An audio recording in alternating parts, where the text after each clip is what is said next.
అందరికీ నమస్కారం అండి. నేను యాక్టర్ డైరెక్టర్ షిరాజ్ మెహదీ. ఓ అందాల రాక్షసి సినిమా అంటే వరుసగా నేను ప్రెస్ మీట్లు చేస్తున్నాను, మీ అందరికీ తెలుసు.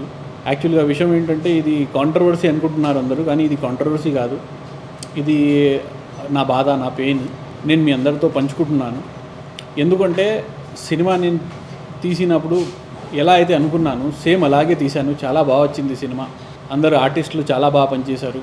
మన సినిమాలో వ్యాంశీ హెగ్డే, కృతి వర్మ, నేహా దేశపాండే, సుమన్ తల్వార్ గారు, తమ్మారెడ్డి భరద్వాజ్ గారు, మన అనంత్ బాబు గారు అందరూ చక్కగా బాగా పనిచేశారు. అయితే ప్రతి ఆర్టిస్ట్కి నేను ఇందులో బాగా చూపించాను. వాళ్ళు 100 out of 100 ఇచ్చారు వాళ్ళు కూడా. అయితే పర్ఫార్మెన్సెస్ చాలా బాగుంటాయి. పాటలు, మాటలు, స్క్రీన్ ప్లే భాషాశ్రీ గారు రాశారు, స్టోరీ కూడా. అయితే ఆయన ఒక లెజెండరీ సీనియర్ రైటర్, అందరికీ తెలుసు. ఆయన చాలా బాగా రాశారు. అలాగే కో డైరెక్టర్గా కూడా ఆయన నాకు బాగా సపోర్ట్ చేశారు ఈ సినిమాకి. అయితే సినిమా చాలా బాగా వచ్చింది. అయితే సినిమా మొత్తం అంతా అయిపోయాక సినిమా మళ్ళీ రిలీజ్కి వెళ్దామంటే ఫస్ట్ పబ్లిసిటీ చేయాలి, ప్రమోషన్స్ చేయాలి, ఆడియో చేయాలి. అయితే నాకు ఆడియో అవ్వలేదు ఫస్ట్ స్టార్టింగ్. అవ్వకపోతే పర్లేదు, ఏదో ఒక చిన్న ఛానల్కి ఇద్దామని చెప్పేసి ఒక ఛానల్కి ఇచ్చాం. ఇస్తే వాళ్ళు కూడా అస్సలు ప్రమోషన్ చేయలేదు, 1% కూడా. అలాగే ఉంది. అలాగే అంటే ఆడియో కూడా అగ్రిమెంట్ కూడా క్యాన్సిల్ అయింది. ఆ తర్వాత థియేటరికల్కి వెళ్దామంటే సెన్సర్ ఏడీసీసీ ప్రాబ్లం వచ్చింది ఫస్ట్.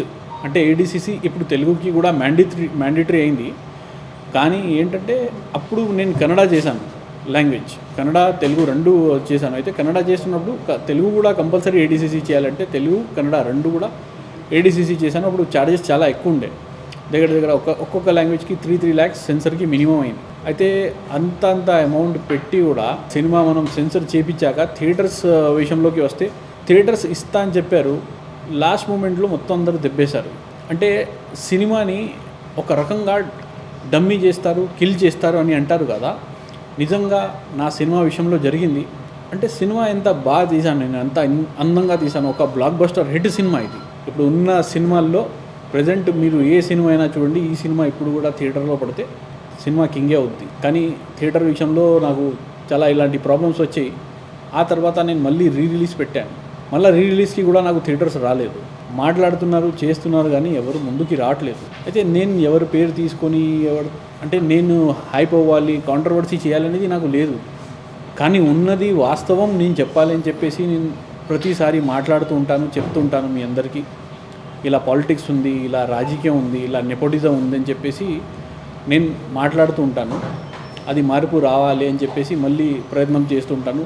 ఇప్పుడు ముఖ్యంగా కారణం ఏంటంటే ఇక్కడ ప్రెస్ మీట్కి మొన్న మా డిస్ట్రిబ్యూటర్ గారు ఒకటే థియేటర్ అడిగారు. ఆయన అంటే రిలీజ్ ఉంది కదా, కానీ నాకు ఇప్పుడు సినిమా ఒకటి రావాల్సింది, అది అవ్వలేదు, పడలేదు, షోస్ పడట్లేదు నా థియేటర్లో. మీ సినిమా నాకు ఇస్తారా, యాజ్ ఏ ఫ్రెండ్గా నేను అడుగుతున్నాను, ఒకటే థియేటర్కి అని అన్నాడు. అయితే సరే సార్ తీసుకోండి అని చెప్పి 2 days లైసెన్స్ ఇస్తే ఒక్క షో కూడా అంటే అక్కడ బంద్ అవ్వలేదంట. అన్ని షోలు ఆడే సినిమా. ఫస్ట్ మార్నింగ్ షో అయితే పడలేదు, కానీ మ్యాట్ నుంచి పడడం స్టార్ట్ అయితే అస్సలు సినిమా ఆగలేదు. ప్రతి షో పడుతుంది అక్కడ. అంటే ఈ మధ్యకాలం షోలు పడడమే చాలా గ్రేట్, గొప్ప. ఇంకా అక్కడ నుంచి టాక్ కూడా బాగా వచ్చిందని, అక్కడ నుంచి మళ్ళీ ఎగ్జిబిటర్స్ అందరూ నాకు ఇప్పుడు ఫోన్ చేస్తున్నారు, మాకు ఇవ్వండి, మేము చేస్తాం మీ సినిమా, ఈసారి పక్కగా థియేటర్ చేస్తామని.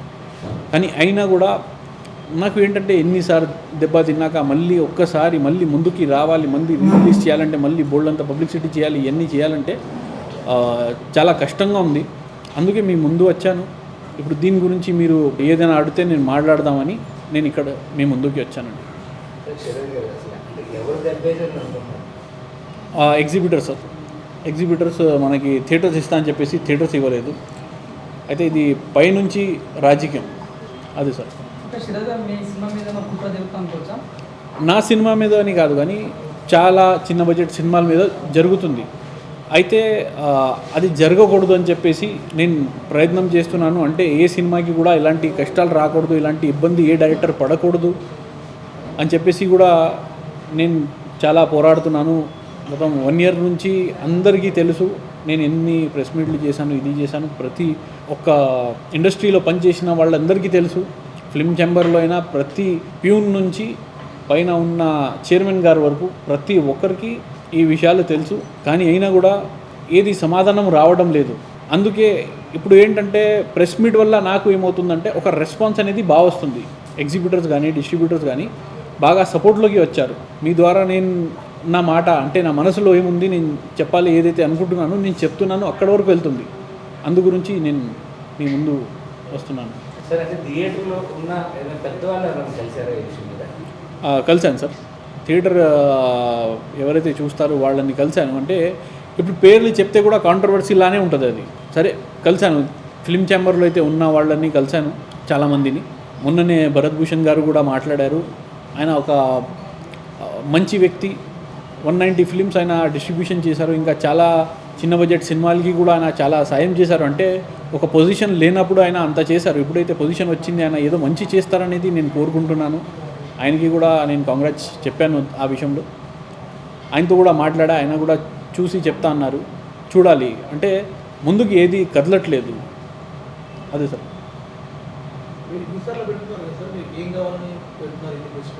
అదే సార్, నేను అదే చెప్తున్నాను కదా. అంటే నేను నా మనసులో ఉన్నది బాధ కానీ జరుగుతుంది విషయాలు కానీ అన్నీ క్లియర్గా వివరంగా చెబితే అక్కడికి వెళ్తుంది అని చెప్పేసి నేను మాట్లాడుతున్నాను. మాట్లాడదాం అంటారు కానీ మాట్లాడలేదు. ఇప్పుడు మొన్ననే భరత్ భూషణ్ గారు వచ్చారు, ఆయన చేస్తారని అనుకుంటున్నాను. ఎందుకంటే మాట్లాడాను ఆయనతో. ఆయన చేస్తా అన్నారు. ఒక 10 days అయినాయి, మళ్ళీ రెస్పాన్స్ రాలైతే ఏదో బిజీలో ఉన్నారేమో, చూడాలి.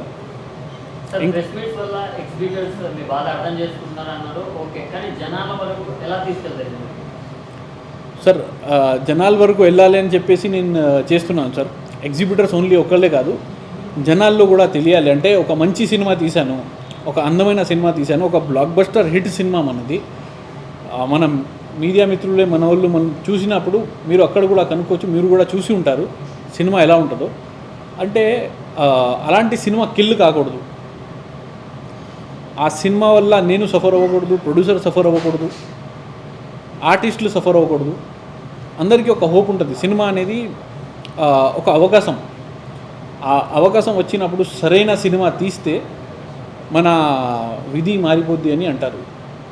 అయితే అది నమ్మి నేను చేశాను. నా తరపు నుంచి నేను 100% అవుట్ అండ్ అవుట్ ఇచ్చాను. చాలా బాగుంటుంది సినిమా కూడా. అంటే నేను చెప్తే బాగోదు, అది మీరందరూ చెప్తే బాగుంటుంది అనేది దాని గురించి నేను మాట్లాడుతున్నాను. సార్, సినిమా తీయడం ఒక ఎత్తు, రిలీజ్ చేయడం మరో ఎత్తు. మీకు ముందే తెలియదా సినిమా రిలీజ్ ముందు? నేను 35 సినిమాలు డిస్ట్రిబ్యూషన్ చేశాను. అయితే ఉన్నది పాలిటిక్స్ ముందు నుంచి ఉంది. చాలా సినిమాలు రిలీజ్ చేశారు, కానీ ఇది one of the best cinema. ఇంతకుముందు కూడా మంచి సినిమాలే చేశాను నేను, కానీ ఇది నా లైఫ్లో బెస్ట్ సినిమా. అయితే పాలిటిక్స్ విపరీతంగా పెరిగిపోయింది. ఇప్పుడు అన్ని డోర్స్ క్లోజ్ చేశారు. మీరు ఇప్పుడు ఏది ఆడియో రైట్స్ మీరు సేల్ చేయలేరు. ఒక ఆడియో రైట్ మీరు సేల్ చేసినా మేము పెట్టిన సింగర్స్కి మినిమం బయట వాల్యూ అంటే ఒక పెద్ద సినిమాలో వాళ్ళు అంటే పెద్ద బడ్జెట్ సినిమాలో పాడారంటే 50 లక్షలు 75 లక్షలు అంతా రావచ్చు వాళ్ళకి. కానీ మనకి జీరో. అదే సేమ్ ప్రమోషన్ వాళ్ళు మన సినిమాకి చేస్తే చెప్పలేము, ఇది మారుతుంది అని చెప్పాను కదా. కానీ అవకాశం రానివ్వట్లేదు, ఆపేస్తున్నారు. ఇది దారుణం, దౌర్జన్యం అంటారు కదా, అదే ఇది. మాట్లాడడానికి ప్రయత్నం చేశాను మన దిల్ రాజు గారితో. ఒక 2 months మాట్లాడడం అంటే ఇండైరెక్ట్లీ, ఆయన డైరెక్ట్గా మాట్లాడలేదు కానీ ఆయన మేనేజర్స్ వాళ్ళందరూ మాట్లాడారు, ఇలా ప్రాబ్లం ఉందని చెప్పేసి. అయితే వాళ్ళంతా బిజీగా ఉన్నప్పుడు నేను ఇంకా డిస్టర్బ్ చేయకూడదని చెప్పేసి దిల్ రాజు గారికి కానీ ఫిల్మ్ ఛాంబర్లో ఉన్న చాలామంది పెద్దోళ్ళు అందరితో మాట్లాడాను. అంటే ఏది చేయకుండా డైరెక్ట్గా వచ్చి మీ ముందు ఎప్పుడు కూర్చోను. నా తరపు నుంచి నేను గ్రౌండ్ వర్క్ పక్కా చేస్తాను. మీ అందరికీ తెలిసిన విషయం, పీవీఆర్కి, ఐనాక్స్కి, ఏషియన్ సినిమాలకి కూడా నేను నోటీస్ ఇచ్చాను. నా సినిమా ఇలా రిలీజ్ పెట్టుకున్నాను, థియేటర్స్ ఇవ్వలేదు అని చెప్పేసి. అయితే ఐనాక్స్ వాళ్ళు ఏమన్నారంటే ఫస్ట్ రిలీజ్కే టికెట్స్ రాలేదు అంటే ఫస్ట్ రిలీజ్కే కూడా థియేటర్స్ ఇవ్వరు. ఇక్కడ ప్రాబ్లం ఏంటంటే హైదరాబాద్ సిటీలో మీ సినిమా పడితే ఒక 5 సెంటర్స్ ఇచ్చినా కూడా 5 షోలే, అది సెంటర్స్ కాదు. సెంటర్స్ మనం చెప్పలేము. 5 షోలు, 5 షోస్, అది కూడా మార్నింగ్ 9 o'clock 9:30కి సినిమా షో ఉందంటే ఎవరు లేచి రారు ఆ టైంకి. నైట్ 10:30కి ఉందంటే అంత రాత్రి ఎవరు వెళ్ళరు. ఏదైనా స్టార్ సినిమా అంటే ఓకే. ఇంకా ఒక 5 షోలు, అది కూడా ఒక 2 షోలు మీకు సిటీ మధ్యలో ఉంటే ఆ టైమింగ్ ఉంటుంది, మార్నింగ్ అని నైట్ కానీ. ఇంకా మిగతాయి మధ్యాహ్నం టైంలో ఉన్న థియేటర్స్ ఊరి చివర ఉంటాయి, అక్కడికి ఎవరు వెళ్ళరు. అయితే ఇది ఏంటంటే సినిమాని డమ్మీ చేయడం అంటారు. సినిమాని ముందుకి రానివ్వకుండా చేయాలి, ఒక సినిమాని డమ్మీ చేయాలంటే ఇది ఒక పెద్ద పాలిటిక్స్. సరే కొంతమంది తీస్తారు చిన్న బడ్జెట్ సినిమాలు, చాలా దారుణంగా ఉంటాయి, ఆ ట్రైలర్ కూడా మనం చూడలేము. కానీ ఇది ట్రైలర్ కానీ పాట కానీ పోస్టర్ కానీ అన్నీ చూసి తీసుకోండి. స్క్రీన్స్ మీరు ఇస్తున్నప్పుడు అన్నీ చూసి మీరు ఇవ్వండి, అలాగే ఇచ్చేమని నేను అడగలేదు. అయితే ఇలాంటి పాలిటిక్స్ వల్ల సఫరింగ్ అని చెప్పాను అంతే. సినిమా బాగుంది అంటున్నారు కదా, ఓటీటీకి వెళ్ళొచ్చు కదా, పదే మీరు ఎందుకు ప్రెస్ మీట్ పెట్టుకున్నారు? ఓటీటీకి వెళ్ళాలంటే ఒక క్రైటీరియా ఉంటుంది సార్. ఫస్ట్ మీరు సినిమా తీసినప్పుడే, సినిమా సెన్సార్ పెట్టినప్పుడే ఓటీటీ మీరు అప్రోచ్ అవ్వాలి. అప్రోచ్ అయినప్పుడు పబ్లిసిటీ కొంచెం చూసుకోండి అన్నారు, పబ్లిసిటీ చేసాం. థియేటర్కి వెళ్ళాం, థియేటర్కి వెళ్తే థియేటర్స్ పడలేదు అన్నారు. థియేటర్స్ పడకపోతే మళ్ళీ రిలీజ్ పెట్టాం. అయితే అది లాస్ట్ ఇయర్ అది సినిమా ఎప్పుడు రిలీజ్ అంటే ఎలా అని చెప్పేసి ఆ బాధ వచ్చింది. ఇంకా ఎవరికైనా అంటే ప్రెస్ మీట్ చేయాలన్నా ఇది చేయాలన్నా ఎవరికి సరదా లేదు, ఎవరికి అంత టైం లేదు, అంత ఇంట్రెస్ట్ లేదు. ఇది ఒక బాధ కాబట్టి మీ ముందుకే వస్తున్నాను. లేకపోతే మీ టైం వేస్ట్ చేయడం, నా టైం వేస్ట్ చేయడం నాకు అవసరం లేదు, ఇష్టం లేదు. అదే సార్. ఎన్ని థియేటర్స్లో వేస్తే వాళ్ళు సినిమా తీసుకుంటారు?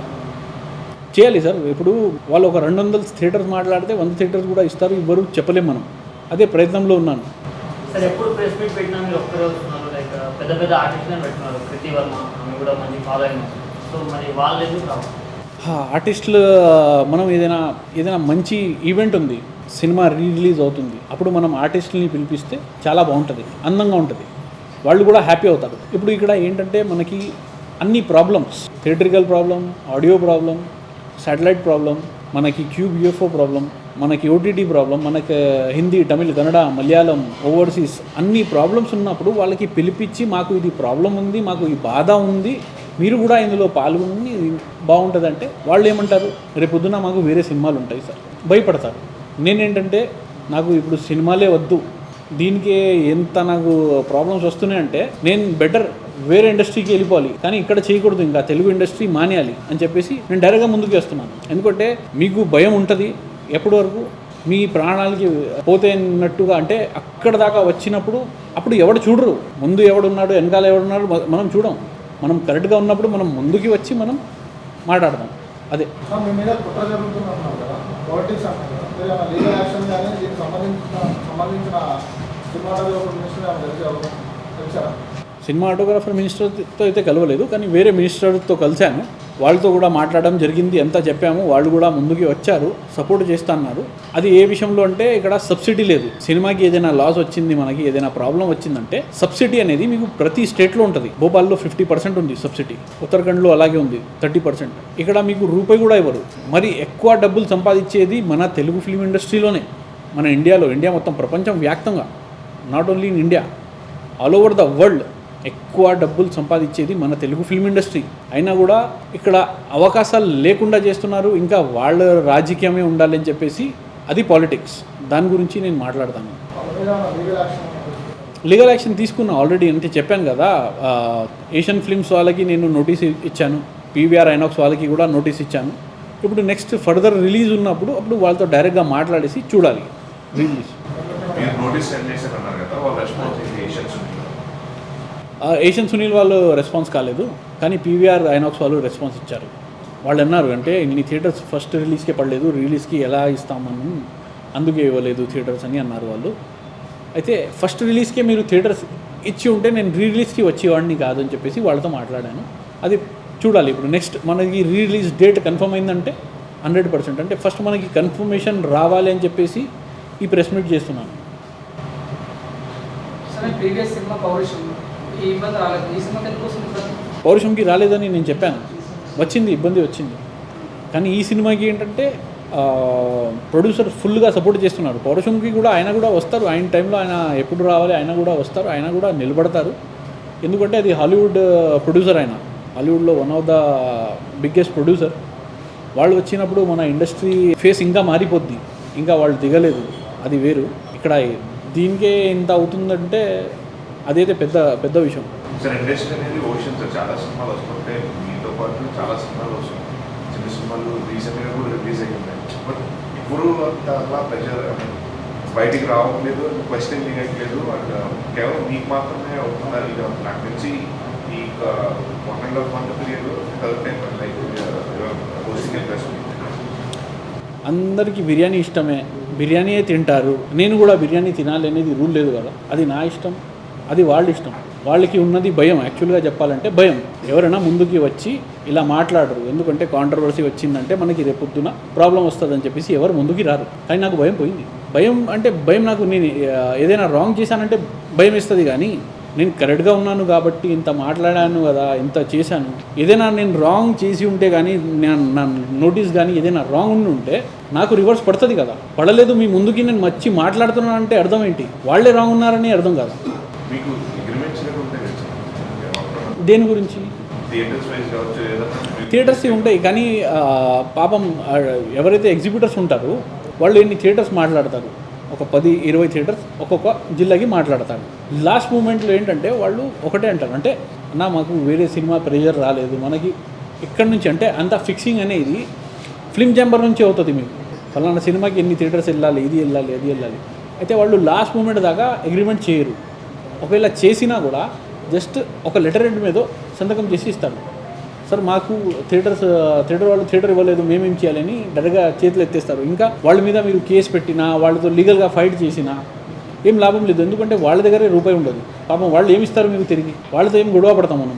అంతా మేనేజ్మెంట్ ఇక్కడ ఇండస్ట్రీలో ఏ సమస్య వచ్చినా, ఏ ప్రాబ్లం వచ్చినా, ఏ గొడవ వచ్చినా అక్కడ అందరు వెళ్ళేది ఒకటే చోటికి, ఫిలిం ఛాంబర్. కరెక్ట్ కదా? ఇప్పుడు ఫిలిం ఛాంబర్ వాళ్ళు విన్నాగా కూడా మనది ఏది చేయట్లేదు అంటే అర్థం ఏంటి? పాలిటిక్సే కదా. జనరల్గా మీరు చూసుకుంటే బ్యాక్ టు బ్యాక్ సినిమాలు చేస్తున్నారని అప్పుడు మంచి టాక్ వచ్చింది. అండ్ అంటే ఇక్కడ మీరు ఈ సినిమా వల్ల స్టిక్ ఆన్ వెళ్ళిపోతున్నారు, అంటే మీ కెరీర్ గ్రోత్ లేదని అనుకోవచ్చు. కెరియర్ గురించి మీరు కానీ నేను కానీ డిసైడ్ అయ్యే వాళ్ళం ఎవరు కాలం. అంటే అది డిసైడ్ చేసేది పైన ఉన్నాడు దేవుడు డిసైడ్ చేస్తారు కెరియర్ గురించి. కానీ మనం బాధపడుతున్నప్పుడు బాధని పంచుకుంటేనే మన బాధ తగ్గుతుంది. లేదంటే వేరే హీరోస్ కూడా సూసైడ్ చేసుకుని చనిపోయారు, వాళ్ళలాగా మనం కూడా ఏదైనా తప్పుడు స్టెప్ తీసుకుంటే బాగోదు కదా అని చెప్పేసి వచ్చి డైరెక్ట్గా మీతో బాధ పంచుకుంటాను. సో జనరల్గా ఛాంబర్లో కంప్లైంట్ ఇస్తే ఖచ్చితంగా కొన్ని డేస్లోనే రిజల్ట్ వస్తుందని, బట్ ఎన్ని డేస్ అయినా మీకు ఛాంబర్ నుండి ఎటువంటి సపోర్ట్ రాలేదా? మాట్లాడతారు, కానీ నాకు ఏమనిపిస్తుంది అంటే డైరెక్ట్గా చెప్పాలంటే వాళ్ళ వెనకాల కూడా ఉన్నారు కొంతమంది, వాళ్ళ మనసులో ఉన్నా కూడా వాళ్ళు ఆపుతున్నారు అన్నట్టుగా అనిపిస్తుంది నాకు. ఎందుకంటే బాగా మాట్లాడతారు. చెప్తున్నా కదా, భరత్ భూషణ్ గారు వెరీ నైస్ పర్సన్, చాలా బాగా మాట్లాడతాడు. ఆయన మాటలు మీరు వింటే చలో గుడ్ పర్సన్, ఇలాంటి వ్యక్తి మన ఇండస్ట్రీకి అవసరం. ఈయనకి ఒక ఇండస్ట్రీలో ఉన్న అందరు ప్రొడ్యూసర్స్ కానీ డైరెక్టర్స్ కానీ అందరిలో ఒక పెద్ద పొజిషన్ ఇవ్వాలి, అంత ఎలిజిబుల్ పర్సన్ అన్నట్టుగా మీకు అనిపిస్తుంది. కానీ వాళ్ళ వెనకాల ఏం ప్రాబ్లమ్స్ ఉన్నాయి మనం చెప్పలేము. అంటే కనిపించడానికి ఒక వ్యక్తి కనిపిస్తారు, కానీ వెనకాల బోల్డ్ అన్ని ప్రాబ్లమ్స్ ఉంటాయి. అది